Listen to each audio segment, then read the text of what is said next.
जी अस्सलाम वालेकुम, मैं हूं उमैर राना। आप देख रहे हैं राजपूत एजुकेशन सिस्टम। आज की इस वीडियो में अल्लामा इकबाल ओपन यूनिवर्सिटी के स्टूडेंट के लिए बहुत अहम अपडेट लेकर आया हूं। आपका कोई भी प्रोग्राम है, matric, FA, ICom, BA, BCom, BS, BEd है, एडीई है, बीबीए है, या एमए, एमएससी है, एमएड है, मास्टर प्रोग्राम है, पोस्ट ग्रेजुएट प्रोग्राम है, या शॉर्ट कोर्सेज आप प्रोग्राम कर रहे हैं, आपका यूनिवर्सिटी ने रिज़ल्ट जारी किया है। रिज़ल्ट जारी होने के बाद आपके रिज़ल्ट में FER1 शो हो रहा है या FER2 शो हो रहा है, इसका क्या मतलब है? और आपने अपना जो है पेपर भी दिया है, पेपर देने के बावजूद आपके फाइनल एग्ज़ाम के नंबर जो हैं 0 शो हो रहे हैं। तो अब ये जो है आपने रिज़ल्ट कैसे ठीक करवाना है। और जो स्टूडेंट अपना किसी मजबूरी के तहत एक कोर्स कोड का या मुकम्मल सेमेस्टर का पेपर नहीं दे सके, या आपका इरादा नहीं है, आप चाहते हैं कि मेरी कुछ मजबूरी है जिसकी वजह से मैं एक कोर्स कोड का या मुकम्मल सेमेस्टर का इस दफ़ा जो है पेपर ना दूं, तो क्या बनेगा? तो देखिए स्टूडेंट, आज की वीडियो जो है आपने लाजमी एंड तक देखनी है और इस वीडियो को आगे दूसरे स्टूडेंट तक लाजमी शेयर करना है ताकि स्टूडेंट तक सही अपडेट हासिल हो सके। वीडियो को आपने लाइक कर लेना है और कमेंट में आपने लाजमी बताना है कि वीडियो आपको कैसी लगी है। चैनल पे नए हैं, चैनल को अगर आपने अभी तक सब्सक्राइब नहीं किया हो, चैनल को लाजमी सब्सक्राइब कर लीजिएगा और साथ ही लगी जो बेल है इसको भी लाजमी प्रेस कर लीजिएगा ताकि हर नई आने वाली वीडियो का नोटिफिकेशन आप तक बर वक्त मिलता रहे। चलते हैं आज की इस वीडियो की तरफ। जी स्टूडेंट, अब यहाँ पे मैं मज़ीद आपको थोड़ा सा एक प्रैक्टिकली लैपटॉप स्क्रीन पर जाकर स्टूडेंट का रिज़ल्ट चेक करवा के भी दिखाऊंगा कि विदाउट असाइनमेंट स्टूडेंट पास कैसे होते हैं, विदाउट वर्कशॉप या क्विज़ के आप कैसे पास होते हैं। तो ये सब चीज़ें आपको आज की वीडियो में मैं आपको दिखाने वाला हूँ, तो आपने लाजमी इस चीज़ को भी देख लेना है। जी स्टूडेंट, यूनिवर्सिटी ने आपका जो है रिज़ल्ट अनाउंस कर दिया है। आप काफ़ी ज़्यादा परेशान हैं कि FER1 का क्या मतलब है, FER2 का क्या मतलब है, मैंने पेपर दिया, मेरे पेपर के फाइनल एग्ज़ाम के नंबर नहीं लगे, ये सब करेक्शन कैसे होगी, ये सब जो चीज़ें हैं आपके दिमाग में गर्दिश कर रही हैं, लेकिन आप परेशान हैं। आपने परेशान बिल्कुल भी नहीं होना। कुछ आपको वीडियोज़ मिली होंगी, आपको कहीं से किसी ने मिस गाइड किया होगा, किसी ने क्या बताया होगा, किसी ने क्या बताया होगा, लेकिन आज की वीडियो में मैं आपको मुकम्मल क्लियर करूँगा। सही है? आपको अगर किसी बात की समझ ना लगे, आप वीडियो को दोबारा देख लीजिएगा, क्योंकि कुछ इंसान की दिमागी फितरत ऐसी होती है कि फ़र्स्ट टाइम अगर उसको बात की ना समझ लगे, अगर उसको दूसरी दफ़ा बताया जा सके तो वो इजीली अपने काम को कर लेता है, इजीली बात को समझ लेता है। ठीक है स्टूडेंट? जी स्टूडेंट, अब आपने वीडियो को तसल्ली से देखना है, समझना है, क्योंकि अब मैं आपको बड़ी डिटेल के साथ कुछ चीज़ें बताने वाला हूं। वो ये कि वो कौन कौन से स्टूडेंट होंगे जिनकी इनरोलमेंट रीअपीयर में होगी, और वो कौन से स्टूडेंट होंगे जिनका प्रॉपर एडमिशन होगा, और वो कौन से स्टूडेंट होंगे जिन्होंने अपना ज़ीरो रिज़ल्ट आने के बाद अपना अप्लाई करना है। और इसके साथ साथ आप विदाउट असाइनमेंट आपने अपना जो पेपर है वो कैसे पास करना है, ये सब चीज़ें आपको प्रूफ के साथ मैं दिखाऊंगा। ठीक है? वो समझाऊंगा भी, आपने इन चीज़ों को समझना है।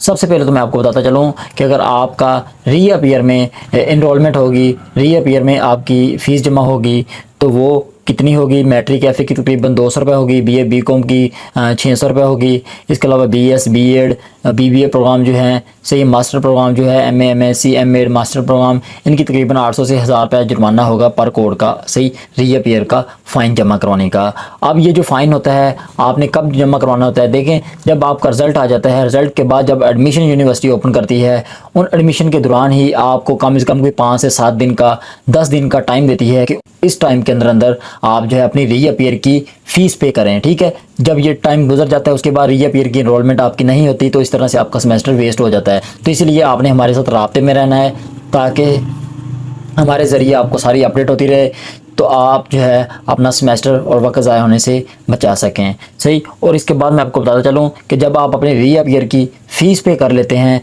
आपकी जब रीअपीयर की फ़ीस पे हो जाती है, उसके बाद जब आपके एग्ज़ाम स्टार्ट होते हैं, अल्लामा इकबाल ओपन यूनिवर्सिटी इम्तिहानात लेती है, तो उसमें आपकी रोल स्लिप जो है यूनिवर्सिटी जारी कर देती है। फिर आप जो है अपने इम्तिहानात जो है वो दे देते हैं।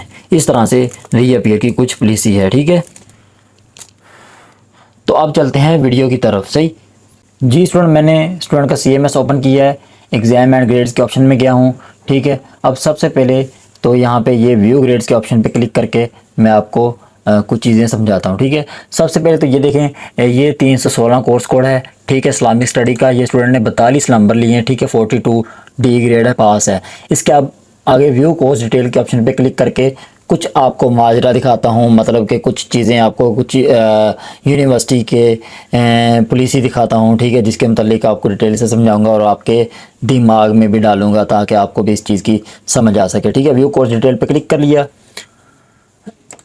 अब ये देखें, स्टूडेंट ने असाइनमेंट सबमिट नहीं करवाई, ये बगैर असाइनमेंट के स्टूडेंट पास हुआ है। कैसे हुआ है देखें, असाइनमेंट के नंबर इसके नहीं लगे, 1 के भी नहीं लगे, असाइनमेंट 2 के भी नहीं लगे। ये है एफए का स्टूडेंट। फाइनल एग्ज़ाम जो है इसके देखें 60 नंबर हैं, यानी 60 नंबर है।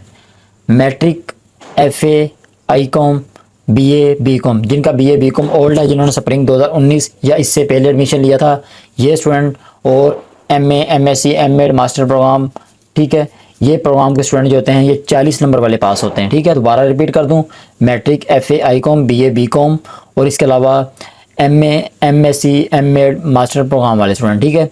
जो बीएस, बीएड, बीबीए वाले हैं, एडीई वाले हैं, सही है, ये प्रोग्राम वाले जो स्टूडेंट हैं ये 50 नंबर वाले पास होते हैं। अब देखें, ये स्टूडेंट ने 60 नंबर फाइनल एग्जाम में से लिए हैं। अब इसकी जो परसेंटेज है ये देखें नीचे, परसेंटेज जो है ये 42 है, यानी 40 से ऊपर आपने परसेंटेज लेनी थी, यानी कम से कम 40% आपने अपना रिजल्ट बनाना है, ये कंपोनेंट बनाना है असाइनमेंट का और फाइनल एग्जाम का, ठीक है। असाइनमेंट तो आपने हर सूरत सबमिट करवाना होती है। अब अगर ये स्टूडेंट अपनी असाइनमेंट सबमिट करवाता तो इसके नंबर और अच्छे आने थे, यानी ये जो 42 नंबर लगे हुए हैं, ये 42 के बजाय यहाँ पे कोई 55 या 60 नंबर इसके बन जाने थे, ठीक है। अब इसने पेपर अच्छा अटैम्प्ट किया था, जिसकी वजह से इसकी बचत हो चुकी है। फिर 40 नंबर से 40%, ये 40% से जो है इसका रिजल्ट नीचे नहीं आया। 40% से नीचे नंबर रिजल्ट आता तो ये स्टूडेंट फेल था, ठीक है। तो अब चलते हैं, ये तो होगा स्टूडेंट बगैर असाइनमेंट के। अब चलते हैं दूसरी तरफ, ठीक है। अब देखें, ये इसका 386 कोर्स कोड है, ठीक है, इसका FER1 आ रहा है, सही। अब इसके आगे व्यू कोर्स डिटेल के आगे क्लिक करके देखता हूँ कि इसकी क्या सूरत हाल है। देखें, इसकी असाइनमेंट के नंबर लगे हैं, असाइनमेंट 1 के भी लगे हैं, असाइनमेंट 2 के भी लगे हैं। अब ये जो है 26 नंबर लगे हैं, सही, फाइनल एग्जाम के। इसने लेने थे 40 नंबर, ठीक है, 40 नंबर लेना लाजमी थे इसके लिए। अब 40 से कम है इसके नंबर। अब ये स्टूडेंट चला गया है रीअपीयर में, इसने रीअपीयर की फ़ीस जमा करवानी है, सही। अब चलते हैं दूसरे स्टूडेंट की तरफ जी। दूसरा स्टूडेंट ये है कि ये देखें, ये हबीबा बीबी स्टूडेंट है, ठीक है। ये व्यू ग्रेड्स के ऑप्शन पे मैं क्लिक कर रहा हूँ। इसने फर्स्ट टाइम पेपर दिया है, ये देखें, इस्लामिक स्टडी में ये 36 नंबर इसने लिए हैं। F ग्रेड आ रहा है, फेल आ रहा है, क्यों आ रहा है अभी मैं क्लिक करके ये भी आपको थोड़ा सा डिटेल से बता देता हूँ। अब ये देखें, इसने असाइनमेंट के नंबर जो हैं, अब ये देखें इसके असाइनमेंट के नंबर जो हैं नहीं लगे हुए। जैसा कि पहले मैंने आपको बताया स्टूडेंट के असाइनमेंट के नंबर नहीं लगे थे, सही है, इसके असाइनमेंट के नंबर नहीं लगे, लेकिन इसके जो है नंबर फाइनल एग्जाम के 52 हैं। कम से कम ये 58 नंबर अगर ले लेते ना पेपर में, यहाँ पे 58 नंबर लिखे होते तो यहाँ पे ये जो नीचे देखें परसेंटेज जो इसकी 36 आ रही है वो 40 हो जानी थी, ठीक है। जब इसकी 40% होनी थी, ये इसने ऑटोमेटिकली पास हो जाना था। अब लेकिन पेपर में तो ये पास है, लेकिन ये असाइनमेंट ना जमा करवाने की वजह से, ठीक है, ये स्टूडेंट जो है फेल हो चुका है और इसकी परसेंटेज जो है 40 से कम है। अब ये स्टूडेंट जो है रीअपीयर में एडमिशन नहीं करवाएगा, ये स्टूडेंट अपना प्रॉपर एडमिशन करवाएगा। नेक्स्ट सेमेस्टर का एडिशनल सेमेस्टर, नेक्स्ट सेमेस्टर का जब एडमिशन करेगा तो एडिशनल सेमेस्टर सेलेक्ट करके साथ में ये कोर्स कोड सेलेक्ट करेगा, फिर जो है अपना एडमिशन करवा के इसको दोबारा से पेपर देगा, असाइनमेंट वगैरह सब कुछ प्रोसेस दोबारा करेगा, ठीक है। अब चलते हैं BS के स्टूडेंट की तरफ, ठीक है, जिनकी वर्कशॉप क्विज वगैरह असाइनमेंट वगैरह होती हैं, ठीक है। इनकी तरफ भी चलते हैं, इनका भी बताता हूँ मैं रिजल्ट। देखें, अब मैं इसके एग्जाम एंड ग्रेड्स के ऑप्शन पे गया, ये व्यू ग्रेड्स के ऑप्शन पे चला गया, सही। अब ये देखें, इस स्टूडेंट के ये कोर्स कोड के नंबर जो हैं 48 हैं। F ग्रेड आ रहा है, फेल आ रहा है, फेल के आगे व्यू कोर्स डिटेल आ रहा है। मैं इस पर क्लिक करके चेक करता हूँ क्या मसला है। देखें, इसके जो नंबर है जी, ये देखिए असाइनमेंट के नंबर बहुत अच्छे लगे हुए हैं, ठीक है। असाइनमेंट इसने हमसे तैयार करवाई थी, ये असाइनमेंट 2 के भी लगे हुए हैं, ठीक है।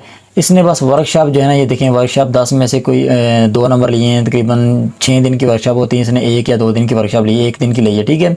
अब ये देखें पेपर में 58 नंबर है, बहुत अच्छे नंबर हैं, यानी 50 वाला पास होता है BS वाला, ठीक है। तो इसके 58 नंबर है, पेपर में पास है। अब ये देखें क्विज जो है 20 नंबर का था, इसने क्विज अटैम्प्ट ही नहीं किया। अब नीचे इसकी परसेंटेज चेक करें, ठीक है, परसेंटेज 48 आ रही है, जबकि आपके फाइनल एग्जाम के नंबर होते हैं 50 वाला पास, तो परसेंटेज भी होती है नीचे 50। आपने 50% लेनी थी, लेकिन इसकी 48 है।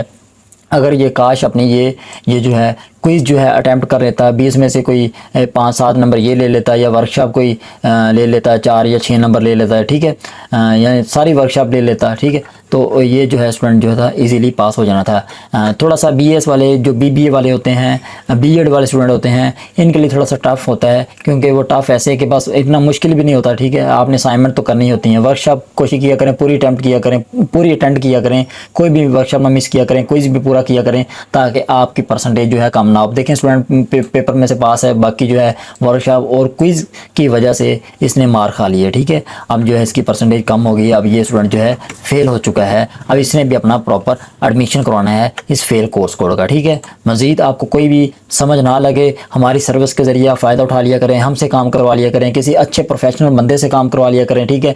ऐसे किसी नेट कैफ़े वालों के पास नहीं जाना जो अनजान हो, जिनको इन मामला का ना पता हो, वो गलत एडमिशन कर देते हैं, फिर आपको इस चीज़ का खुमियाजा भुगतना पड़ता है, आप ज़लील ख्वारी काटनी पड़ती है, आपको बहुत परेशानियों का सामना करना पड़ता है, ठीक है। आप इन चीज़ों से वाकिफ़ नहीं हैं, जो स्टूडेंट ज़लील होता है उसको पता चल जाता है, ठीक है। लेकिन अगर आप इन ज़लील ख्वारी से बचना चाहते हैं, मैंने आपको पहले बता दिया, प्रोफेशनल बंदे से काम करवाएं।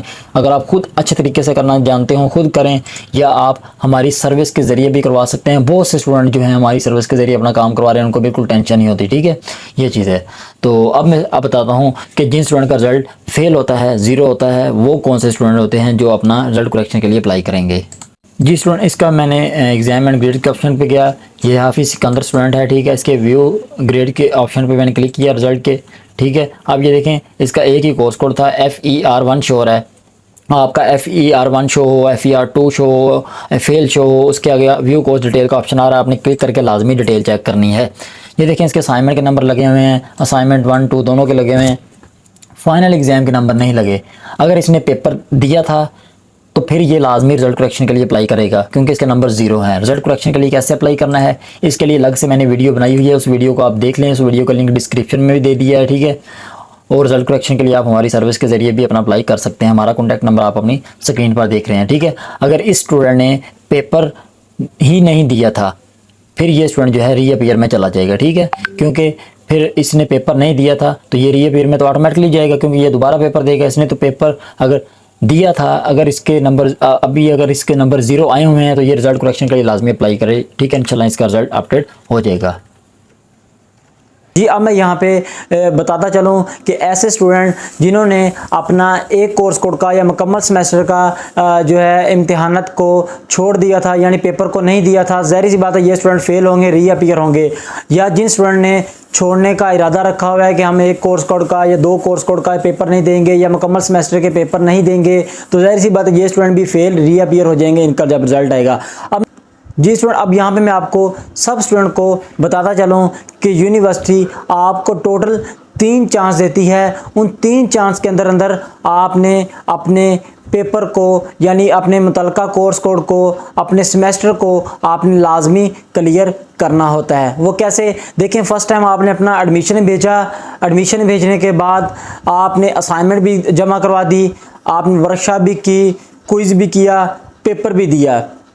पेपर में आप बदकिस्मती से अपने पासिंग मार्क्स नहीं हासिल कर सके थे या आपने पेपर छोड़ दिया था, तो फर्स्ट टाइम जब आपका रिज़ल्ट आएगा तो उसमें लिखा होगा FER1, यानी फेल एग्ज़ाम रीअपीयर 1, यानी आपने एक चांस जो है अपना ज़ाया कर दिया है। अब आप इसके बाद FER1 की दोबारा रीअपीयर की रजिस्ट्रेशन करवाएंगे, यानी रीअपीयर की अपनी फ़ीस पे करेंगे। वो कैसे करेंगे ये सब मैं चीज़ें आपको अलग से वीडियो में बता दूंगा, ठीक है। अगर आपका FER1 का रिज़ल्ट आ गया है, उसके बाद आपने रजिस्ट्रेशन करवा दी है, रीअपीयर की फ़ीस पे कर दी है, तो फिर आप जब दूसरी दफ़ा पेपर देंगे तो दूसरी दफ़ा भी अगर आप बदकिस्मती से अपने पासिंग मार्क्स नहीं हासिल कर सकेंगे फाइनल एग्ज़ाम में, या पेपर को नहीं क्लियर करेंगे, पेपर को छोड़ देंगे, तो फिर आपका रिज़ल्ट जो है FER2 शो हो जाएगा, यानी आपने दूसरी दफ़ा भी अपना चांस जो है ज़ाया कर दिया है, ठीक है। अब इसके बाद आपके पास तीसरा चांस यूनिवर्सिटी आपको देगी। अब आपने FER2 की रीअपीयर की फ़ीस पे करने के बाद तीसरे चांस में आपने लाजमी अपने पेपर को क्लियर करना है। अगर आप तीसरी दफ़ा अपने पेपर को नहीं क्लियर करेंगे, फाइनल एग्ज़ाम को नहीं क्लियर करेंगे, उसमें पासिंग मार्क्स नहीं हासिल करेंगे, तो आप टोटली उस कोर्स कोड में फ़ेल हो जाएंगे जिसमें आपने पासिंग मार्क्स नहीं हासिल किए होंगे। ठीक है, जब आप किसी कोर्स कोड में फ़ेल हो जाएंगे तो दोबारा उसका फिर आपने प्रॉपर एडमिशन करवाना है, यानी एडमिशन दोबारा होगा, वर्कशॉप, क्विज़, असाइनमेंट, पेपर, ये सब चीज़ें आपकी दोबारा से होंगी। सही, क्योंकि इसका फिर प्रॉपर एडमिशन होगा, ये रीअपीयर में कोड नहीं जाएगा। क्योंकि यानी यूनिवर्सिटी आपको टोटल 3 चांस देती है, 3 चांस के अंदर अंदर आपने अपने इम्तिहानात को लाजमी क्लियर करना होता है। सही है, अगर नहीं क्लियर करेंगे तो आप जो है टोटली फेल हो जाते हैं। तो इसका जो एडमिशन है फेल का, ये रीअपीयर में नहीं जाएगा, इसका एडमिशन प्रॉपर जाएगा, जैसा कि मैंने आपको बता दिया है। मज़ीद आपको कोई भी मसला हो, परेशानी हो, आप हमारी सर्विस के ज़रिए भी घर बैठे अपना काम करवा सकते हैं। हमारा कॉन्टैक्ट नंबर आप अपनी स्क्रीन पर देख रहे हैं। अब जी स्टूडेंट, अब मैं आपको यहाँ पे अपडेट करता चलूँ, आपके रिज़ल्ट में FER1 शो हो रहा है या FER2 शो हो रहा है। आपने इसकी जो इनरोलमेंट है वो रीअपीयर में करवानी है। रीअपीयर की जो इनरोलमेंट है, रीअपीयर का एडमिशन अलग से जाता है, दूसरा एडमिशन जो है अलग से जाता है। आपने इसका रीअपीयर में एडमिशन करवाना है, दूसरा एक प्रॉपर एडमिशन नहीं करवाना। अगर दूसरा एडमिशन ये करवाएंगे, उससे मुराद दूसरा प्रॉपर एडमिशन ये होता है कि उसमें फिर आपको दोबारा से सारा कुछ करना पड़ेगा। एडमिशन करवाएंगे, वर्कशॉप, क्विज, असाइनमेंट, ये सब चीज़ें आप दोबारा से करेंगे। अगर आप इसको रीअपीयर में एडमिशन को डालेंगे, रीअपीयर की रजिस्ट्रेशन करवाएंगे, सिर्फ और सिर्फ आप इसका पेपर ही देंगे और इसकी बकिया कोई भी प्रोसेस करने की ज़रूरत नहीं होगी। असाइनमेंट, क्विज, वर्कशॉप नहीं आपके होंगे। जी स्टूडेंट, ये थी आज की वीडियो जिसमें मैंने आपको मुकम्मल अपडेट कर दिया है। उम्मीद है ये वीडियो आपको पसंद आई है। वीडियो को आपने लाइक कर लेना है, कमेंट बॉक्स में आपने लाजमी बताना है कि आप कौन से प्रोग्राम के स्टूडेंट हैं और आपका रिज़ल्ट यूनिवर्सिटी ने क्या अनाउंस किया है, क्या ऑप्शन आ रहा है, कौन सी आपको मुश्किल पेश आ रही है। इस वीडियो को आपने लाजमी दूसरे स्टूडेंट तक शेयर करना है ताकि स्टूडेंट तक बिल्कुल ऑथेंटिक अपडेट हासिल हो सके। अगर अभी तक आपने चैनल को नहीं सब्सक्राइब किया हुआ, चैनल को लाजमी सब्सक्राइब कर लीजिएगा और साथ ही लगी जो बेल है इसको भी लाजमी प्रेस कर लीजिएगा ताकि हर नई आने वाली वीडियो का नोटिफिकेशन आपको बर वक्त मिलता रहा करे। मुझे इतनी इजाज़त, दुआओं में याद रखिएगा। अल्लाह हाफिज़।